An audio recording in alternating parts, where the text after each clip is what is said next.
आज जलसंपदा विभागातही अतिशय महत्त्वाचा निर्णय आम्ही घेतलेला आहे आणि जवळपास त्या ठिकाणी 40 प्रकल्प आणि 100 कॅनॉल्स हे पूर्ण करण्याकरता आपण 15,000 कोटी रुपये हे नाबार्डच्या माध्यमातून दीर्घ मुदतीचं कर्ज घेण्याकरता मान्यता दिली आहे। जे प्रकल्प आपण घेतलेले आहेत हे सगळे असे प्रकल्प आहेत की जे पुढच्या 1 ते 2 वर्षात पूर्ण होऊ शकतात, ज्यांचं अंतिम टप्प्याचं काम बाकी आहे।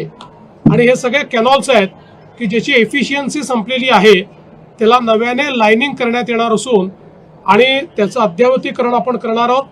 हे जे काही आपण जे प्रकल्प पूर्ण करणार आहोत याच्यामुळे 3.5 लाख हेक्टर जमीन ही त्या ठिकाणी सिंचनाखाली येईल आणि जवळपास या कॅनल्समुळे 4.5 लाख एकर, तिकडे 3.5 लाख हेक्टर नाही 3.5 लाख एकर आणि इकडे 4.5 लाख एकर अशी 8 लाख एकर जमीन ही ओलिताखाली येईल। अशा प्रकारच्या या प्रकल्पाला आज मान्यता देण्यात आलेली आहे।